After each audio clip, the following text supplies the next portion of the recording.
So this is set beside the Garda Lake in Italy. Yeah. It's a really nice location. In fact, it was used even in Quantum of Solace, James Bond movie. Yeah, yeah. I've been on And, holiday to Lake Garda. As you can see here, yeah, there is a nice landscape that you can actually, go at full speed right now. My colleague here, Ricardo, is actually going through this section, which is really cool because you can pass inside these galleries and you can actually feel how we step up our game using a real engine. We decided to go for more realism, even in terms of like audio and music. Here you can see, you can actually hear how the roar of the engine changes inside these, enclosures. Oh, okay. So as you go through tunnels. Yeah. And actually, what the move to Unreal was one of the things that we were discussing. So you guys were using on Ride 2, you were explaining that you had a proprietary system that you guys had developed. Yeah. And you've obviously done a lot of work porting everything over to Unreal, but also you're talking about how the results are kind of really worth it, right? Yeah, we were really happy with what we have right now. We're still actually, as you can see here, it's a work in progress, but we're already confident that the final product will be absolutely brilliant. Yeah, yeah. We're putting a lot of effort in making Ride 3 actually the best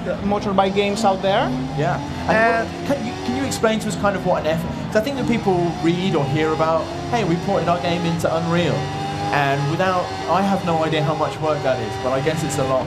Well, since we decided to use Unreal, we decided to completely create our game from ground zero, right? So we decided to start from the bottom of the engine and then build up in order to have completely new assets, in order to have this amazing landscape that my colleague is riding through. And these allowed us a lot of liberty to create what we want. So that's really amazing.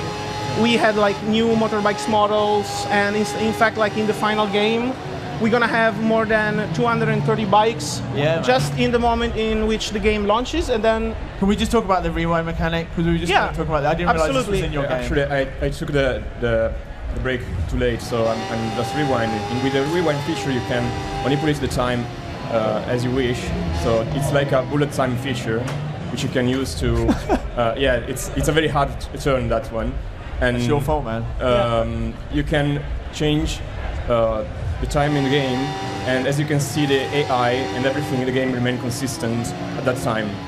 This is the kind of feature I need in a racing game if I'm going to play it. Yeah, in fact, the cool thing about these kind of mechanics, and as you can see, the ideal trajectory that is set on the ground, is the fact that Ride 3 is not only for players who want a simulation game, but can be picked up by anyone. It's easy to learn, but hard to master, because as you actually stop using these aids, the game will get harder. You can change the physics as well.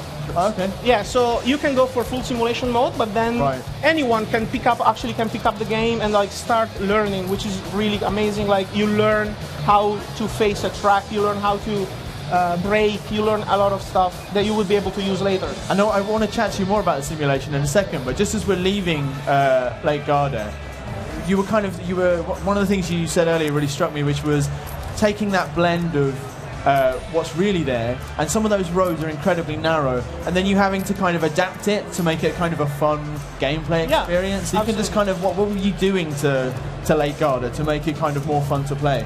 Absolutely. So this kind of process is trying to adapt the track, because it's not only having an exact reproduction of what's reality, but since it's a game, you have to listen to players' feedback, and you have to kind of understand what they want. So if the track is too narrow, they won't be able to drive.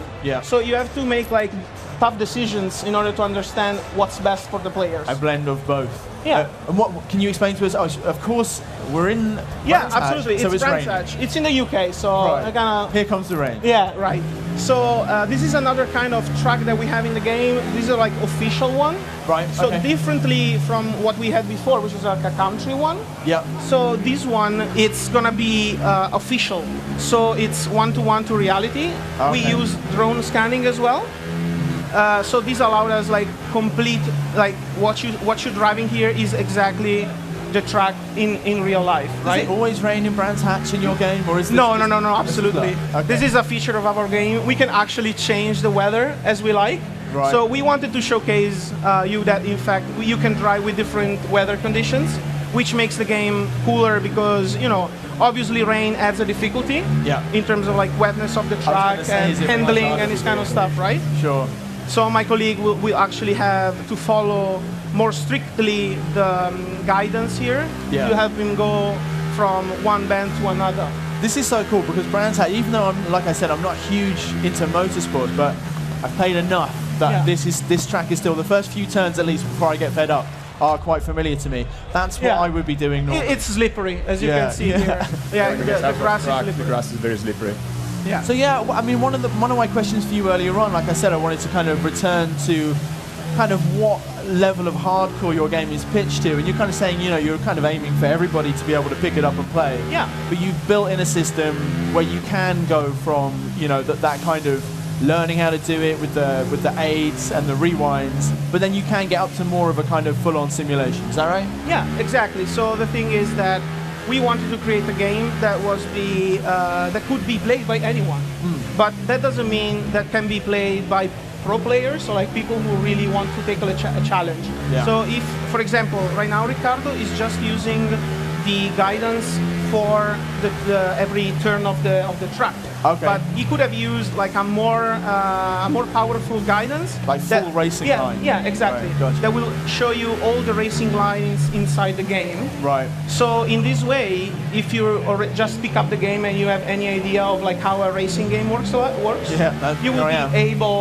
you will be able to learn, and then you will feel like growing inside the game. Yeah. And you will actually be able to play then at full simulation mode with no aids, no help, anything. Eventually, maybe. I can only dream. Yeah. So what are we doing on? This is time trial mode. Is that right? Yeah. So right now Ricardo is playing time attack. So in this game mode, you will be able to test your abilities and try to set a new high score, like a better time actually, that can be even uploaded online. So you will I was going to ask you kind of about online functionality, and I guess it begins with leaderboards. Yeah. So we have like leaderboards as well, but the cool thing is that we have a multiplayer mode that will allow up to 12 players compete online, right? Sure, yeah. And another cool feature is that we don't only just have this kind of competition online feature, we have other stuff that players can do online. Okay. So another cool stuff of Ride 3 is that we introduced this new feature, which is the livery editor. Yes, yeah, you were talking about this. So livery editor is really cool because allow players to create their own custom liveries. Yes. And then apply them to a bike. Okay. So with Ride 3, we decided to introduce a lot of customization of bikes. It's one of the core things that we wanted to show. Yeah. So we have more than 500.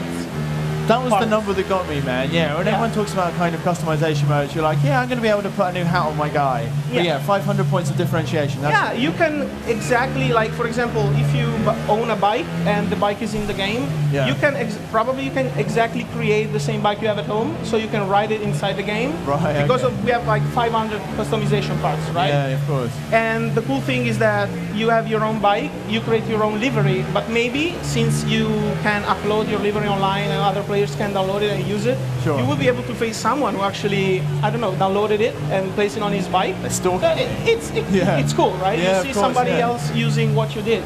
Or if you want to have, your friends want to have all the same livery. Yeah, absolutely. You could be in a motorbike gang, You create your own team with your own livery. Yeah, that would be great. Oh man, okay, cool.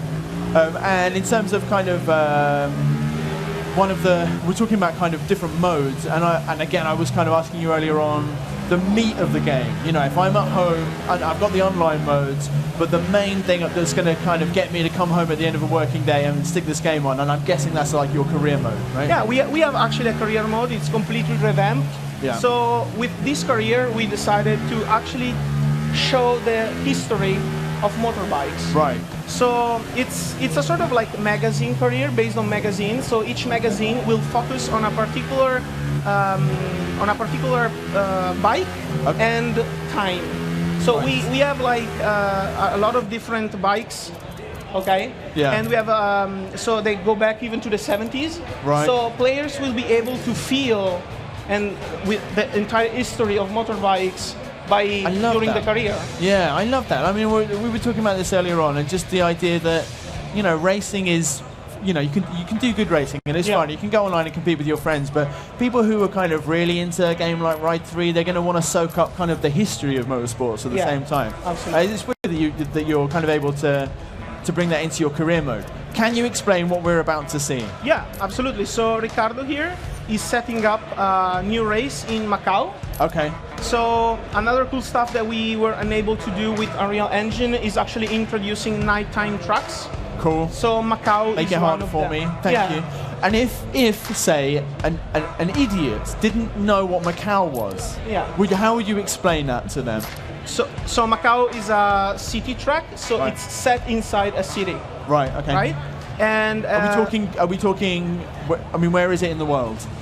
Macau is in Asia. Right. Okay. Cool. Okay.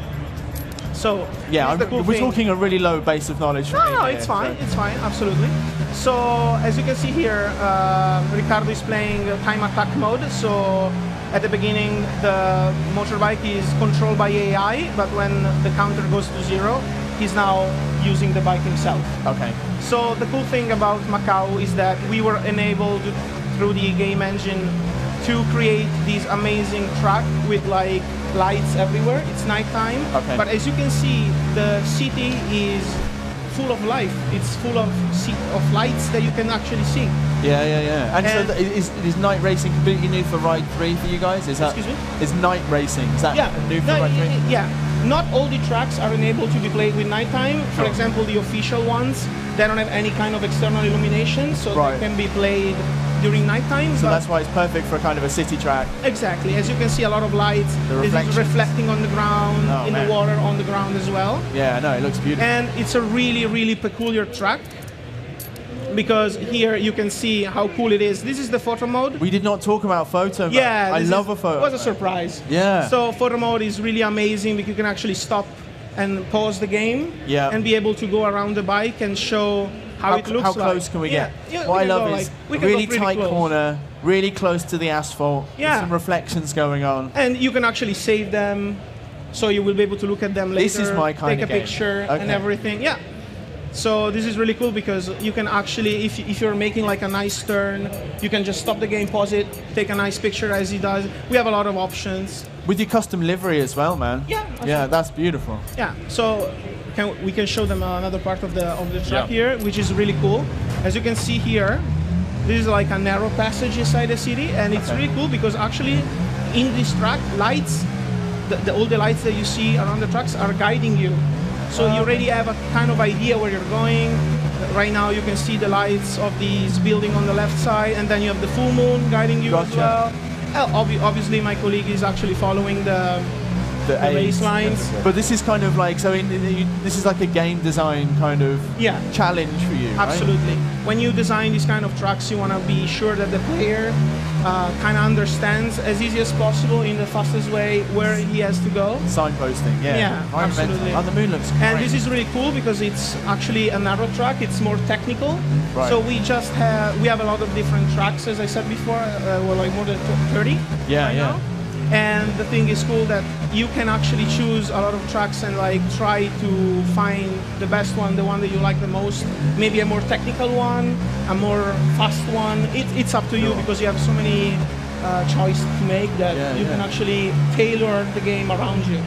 And this is narrow, but this is a track that you can do kind of full races on, right? Yeah, absolutely. We have right now time attack mode just because like it's easier for us to jump showcase in and out. what's inside.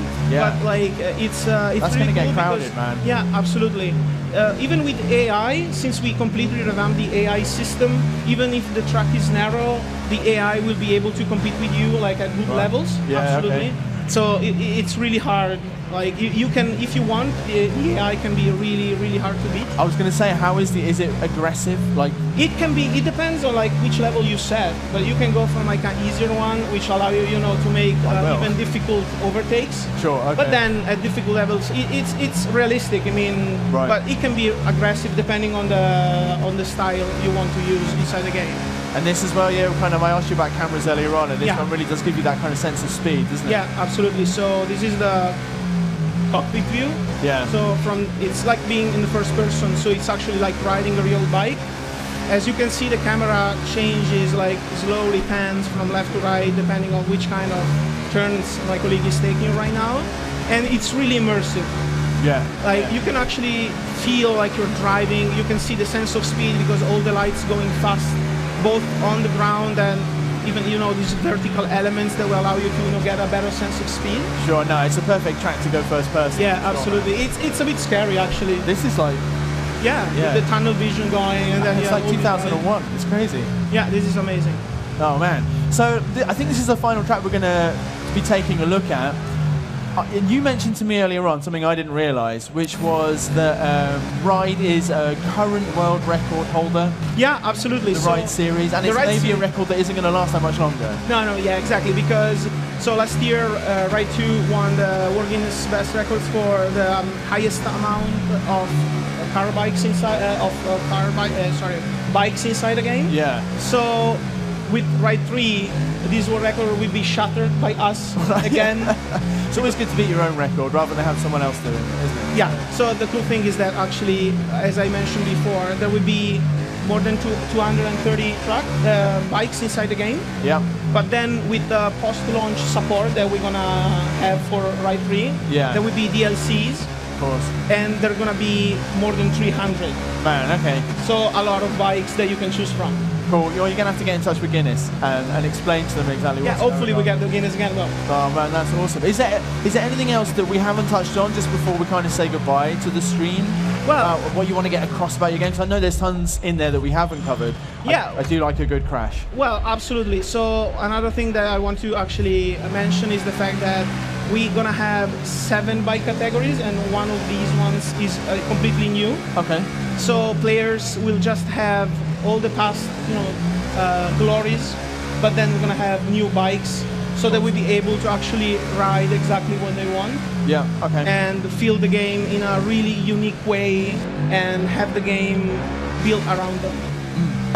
And I guess the kind of takeaway that I got from chatting to you earlier on was just the kind of, the scale of the thing that you guys have gone and built. Like the customization will give you this kind of endless depth to making you look exactly how you want, and you've got the, the massive number of bikes in there, and then like tons and tons of tracks, even if I'm only ever going to play on Brands Hatch because I know it already. Yeah. No, the game looks massive. And can you tell us when you guys are aiming for release? Yeah, the game is going to be released on the 30th of November. Yep. So very soon. Get it. Yeah, man. Well, coming up very soon. Yeah, and I think I'm trying to time this so that we finish a lap, because then I'll just feel like I've done a really good job. Yeah, am I right? Are we nearly at the end of the lap? Nailed it. As you can see, 200 kilometers per hour. This is fun. Is this the last corner? Yeah. Perfect. Beautiful. Amazing. All right, well, guys, thank you for joining us Saturday morning. EGX, can we have a round of applause for the guys from Milestone today for showing us Ride 3?